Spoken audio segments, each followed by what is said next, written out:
Sadır Nurkojoyev bizdin jurt başçı sağa gayrılganım.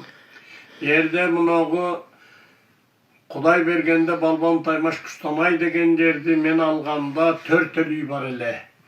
Uşunun bardığın demeti hazır organdın adamları avulup degender Permayski'nin bomlu naçandigi Permayski'nin emeler bizden arstı karavay Kolovan gelgenin kıl General Turu de bizden bu nemet üç yolu bustu. Taşıyıp Taymurat degenderdi bular Kuday kılıp algan.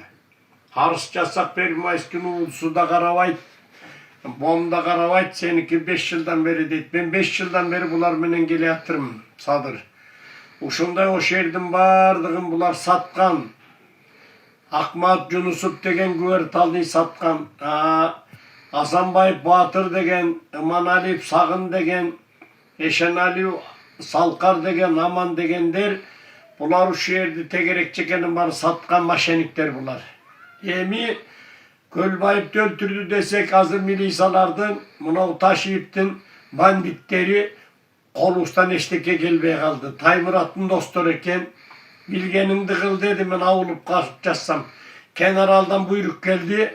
Bunavlardı girgistim de koydu. Biz şu karapayım adam kuşularda ile yürüyoruz bir yol bolsa biz yaşayız bu. Bana ben sağa gayrılganım uşulu. Şu Kustanay'da bağırdığım bir satı algam. Şu geldin şardın tegereğine satkan maşeniklerge opşun 1. May'dın nemesi iş koskova koydu bunlarga. Bol taşıyıp keda kaç yetişpeyt, sağada yetişpeyt. Bunlardan var üstünde birey var görse kim desek general var eken. Assalamu alaikum Kırgız elim. Sizlerden jardam surap kayrılıp жатабыз. 3 balanın enesi men.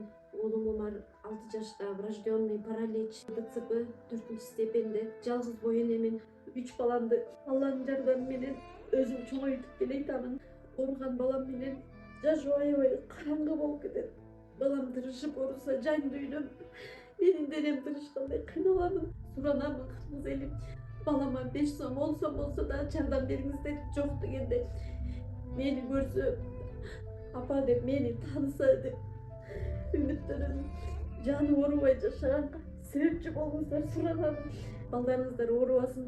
Улуу Рамазан айында дуаңыздар кабыл болсун. Umar каттуу оору менен күрөшүп жаткан кичинекей жигит. Ал кымбат дарылануу жана айыгууга мүмкүнчүлүк алуу үчүн сиздин жардамыңызга муктаж болуп турган учуру. Сиз берген ар бир сом Умарды дени сак жана бактылуу жашоого жакындатат. Сооп иш кылуу менен бирге Умарга ооруну жеңүүгө жардам бериңиз. Ар бир берген сомуңуз үчүн Аллах ыраазы болсун. Эмне үчүн Ташиев бийликке келе албайт? Достор, мен дагы деле коомчулуктан байкап атам, көрүп атам. Ташиев эртең келип калат, келип калышы мүмкүн деген ойлор бардык жерде айтылып калып атат. Ташиев келет деп көп адамдын жүрөгүндө коркунучту да сезип атам. Айта албай атат оюн. Баягы кысымда, коркунучта, жүрөгүн сары суузун алып койгондо сүйлөй албай калган сезимде жүрүшөт дагы деле. Ал бийликке келе албайт. Биринчи, интеллигенцияны жок кылды. Каалайсыңбы, каалабайсыңбы, интеллигенция бул мамлекеттин багытын аныктай турган, аны алдыга сүйрөй турган коом. Бизнес бул мамлекеттин локомотиви. Бизнес эмне болду? Талкаланды, бизнесмендер колдобойт, алар акчасын салгызы келбейт. Ташиевке эл аралык колдоо жок. Ар бир өлкө жалгыз жашабайт. Жөнөкөй жарандардын кошуналары бардай эле мамлекеттердин да кошуналары бар. Ташиевке союздаш жок. Бир дагы союздаш жок. Ал өзүнүн оппозициялык күчтөрүн баарын талкалады. Достор, эң негизгиси, эң өзөгү журналисттерди, активисттерди, башкача ою бар адамдардын баарын кыйнады, камады. Адилеттүү мамиле кылган жок. Эң акырында эң чоң күч бул эл. Ооба, элдин анча катмары чындыгында курулушка алданып атат. Бул нерселерди курдуу деп, бирок убакыт өтүшү менен алар бардыгы түшүнүп атат. Ташиевдей адам бийликке келбес экен деп деле ойлоном менчи. Анткени мындай адилетсиздик менен, зөөкүрдүк менен биз эч качан улуу мамлекетти кура албайбыз. Ошондуктан Ташиевдин бийликке келерине чоң күмөнүм бар. Ал бийликке келбейт. Бардык жолду өзү жапты. Саламатсызбы Урматтуу президент Садыр Жапаров. Менин бул кайрылуум Садыр Жапаров менен саламаттык сактоо министрлигине. Мен өзүм ооруп Москвадан 5 жыл лечение алып келдим. Москвадан келип, Москвада полистерим бар болчу. 1, 2, 3, 4, 5 полисим бар болчу. 5 бар жогум бекер болчу.